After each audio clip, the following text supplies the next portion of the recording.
Welcome back. Part 2 of the grammar video workshop will move from talking about some of the linguistic elements of grammar, some basic principles like the grammar 1, grammar 2, and grammar 3 that we talked about from Hartwell's article. It will move from some of the reflection that you finished part 1 with, thinking about your experience with grammar and ideas of quantifying language. And we're going to move into some theory. And what I hope you're gaining from all of this is that the idea of grammar is a human idea, meaning God did not make the rules of grammar. They were not written on stone. And I think sometimes that's how it has been treated in society as well as in education in particular. So we're going to talk about some different theories of grammar, principles of grammar that have been identified over the years, just like we talked about different theories and principles of writing instruction that have been identified and named over the years. So first we're going to speak about traditional grammar. And one thing to think about this, or kind of name this, is sort of an old school grammar, and it's based on Latin. Now, a brief little, very watered down version of history of the English language that will help you understand where some of our understanding of language and grammar comes from, leads to how English became a language in the first place. So if you think on a map and think about what our understanding of current England looks like, you would get something like this. Around 50 AD, the Romans decided to come and take a look at this area that we now think of as England or Britain. And they were interested, but they decided not to come and invade until a little bit later. So after a while, let me go back to this previous map. After about 50 BC, they decided to come and take a look. It was not until 50 AD that they decided to invade. And so what happened when the Romans came is they brought Latin. Okay, so let's hold on to that and keep that in mind as we move forward with our history.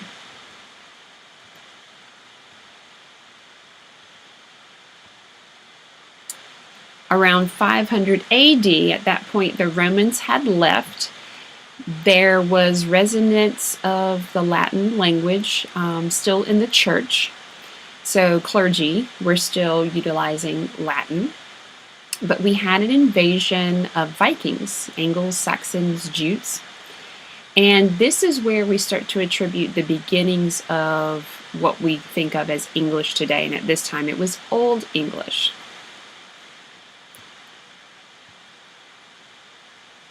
This is how things began to be divided. The green areas that you see was the Celtic and Celtic culture and language pushed to the outer regions of what we knew as British territory. And so, or what was originally there before the Romans were the Celts, and they were speaking Celtic language. And now we had this development of Anglia, and so we're starting to develop our sense of what eventually became English and England.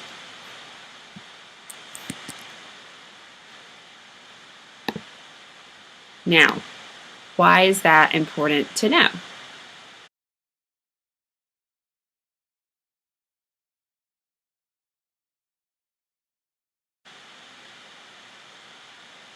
Well,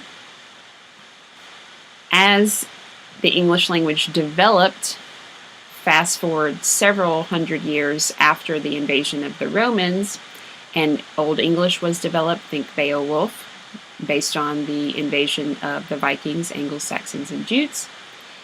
And then eventually we move into Middle English, and further development of English takes a big change. It used to be of lower class, and then it became something of that a patriotic language because we had the Norman Conquest, which brought in French and Latin and English was all in that British Isle area, islands of Britain and England.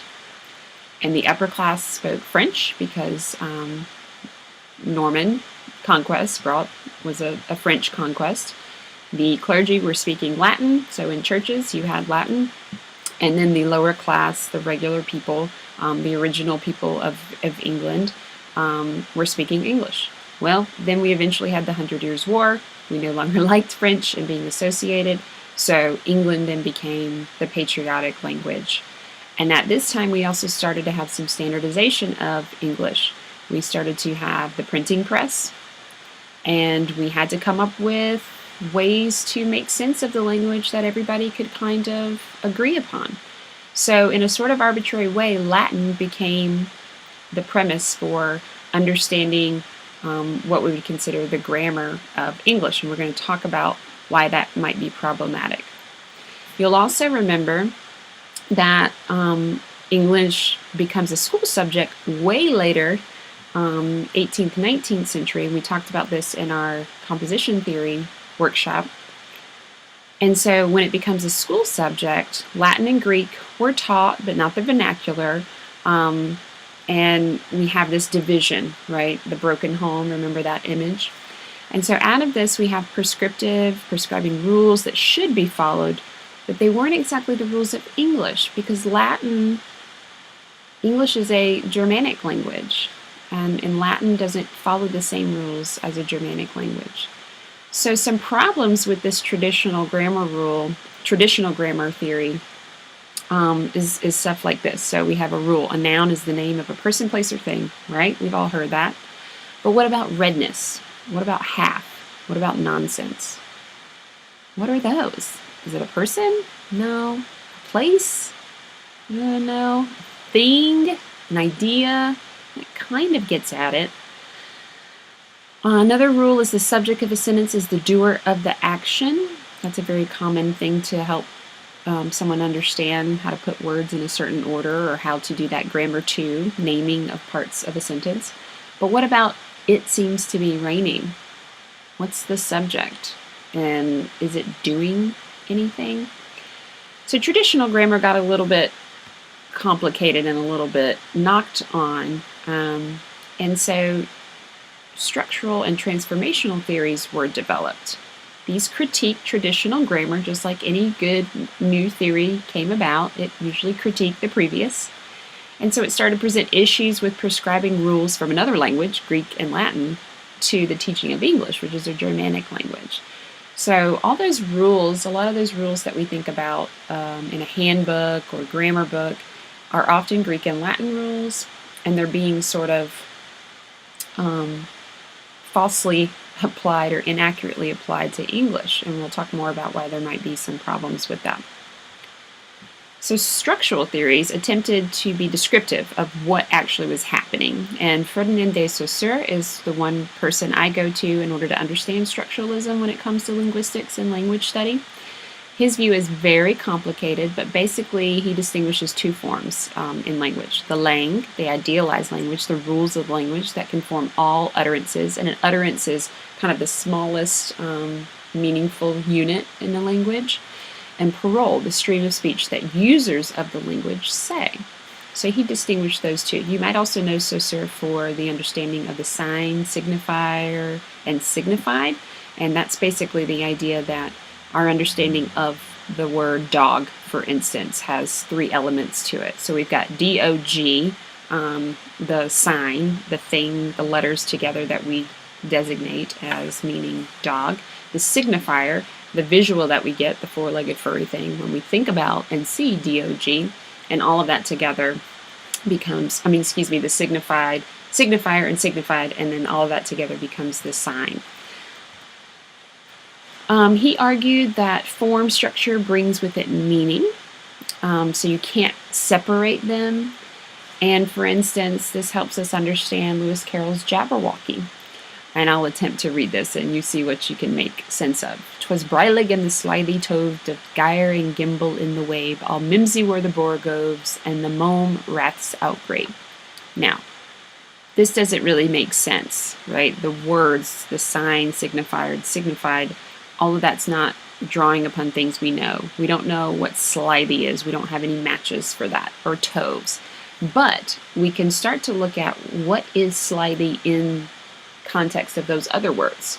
And so we look at the function of slithy in relationship to the and toves. And so what do you think slithy is? Well, it's a modifier for toves. So toves must be a noun, and then slithy must be a description of that noun. So is it an adjective? So we know, for instance, that toves did gyre in the Wabe.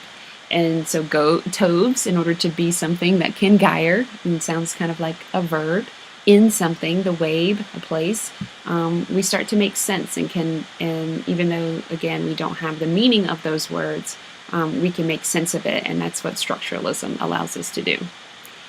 We don't have morphological understanding of these words. We can gain meaning because of where in the structure of English the words appear. So again, transformational theories came about. Chomsky and Saussure are two very big linguists, and I'm not positive if they feel like they're kind of competing with each other or not. But so that might be something to look up. But we attribute transformational or generative linguistics to Chomsky.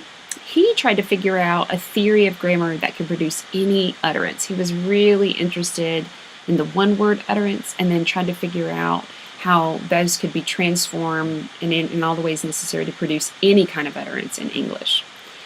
He is the one who helps us understand that children are born with basic abilities to produce utterances.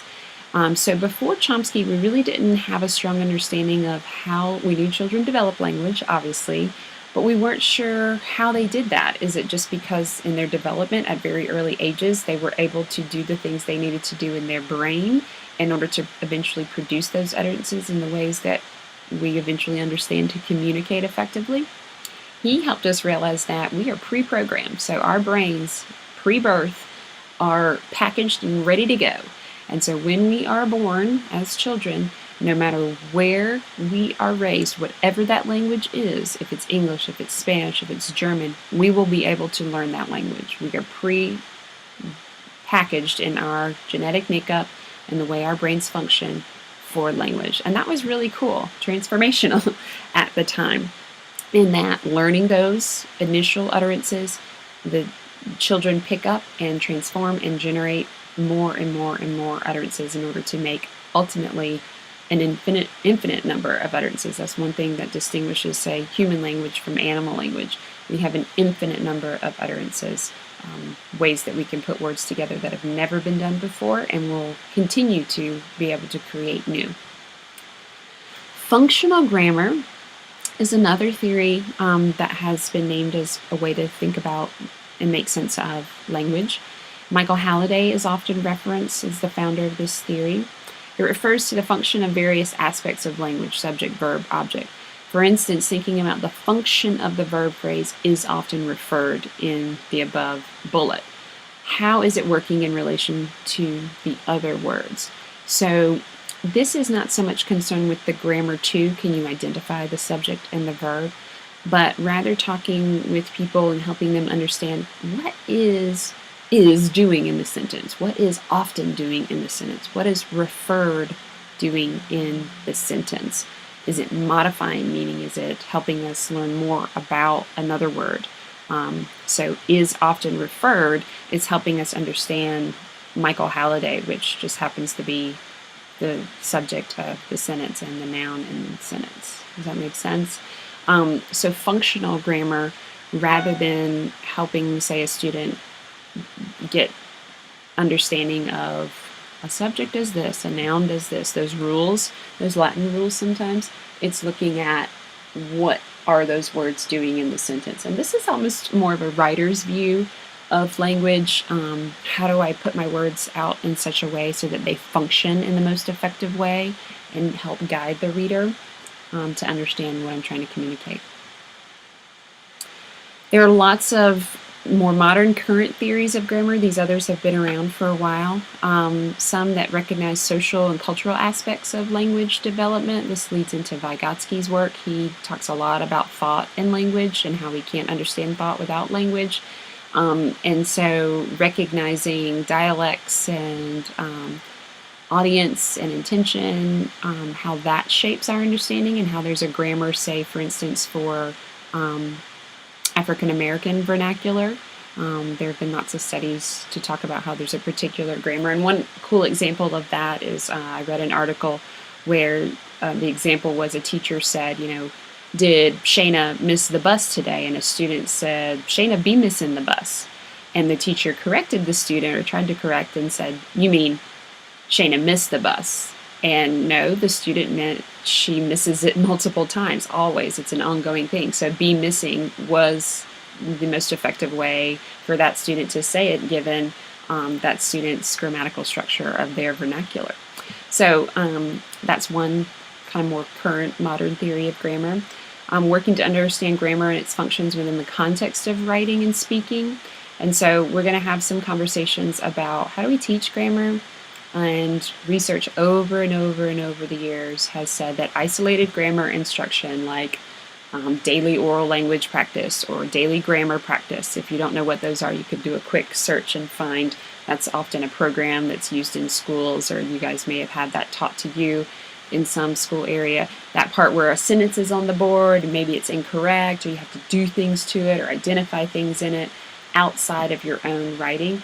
Research over and over shows that there is no connection that students will be able to make between that isolated instruction and improving grammar structure in their writing, which is kind of interesting and crazy to think about. We also start to think about digital and multimodal literacies. Is there a grammar to website design? We also have people like Michael Foucault, Bakhtin, and James Paul G., who are linguists who help us understand some of the current ways in which language is situated and used. So starting to look at how someone positions a word and what that might mean for how they're identifying who they are in the context of the situation and the discourse being had. And those are really complicated linguistic ideas, but it's important to just have a little bit of a drop of that, and so I wanted to mention it in this workshop. Okay, so I've talked a lot and given you a lot of information, probably way more than you wanted at this moment. So let's take some time in your daybook and do a little bit of so what, reflect. Why do you feel like, if at all, you need to know the basics of language? When or in what situation might it be useful? How, if at all, could it help with our writing or students' writing? So take some time and think about that now.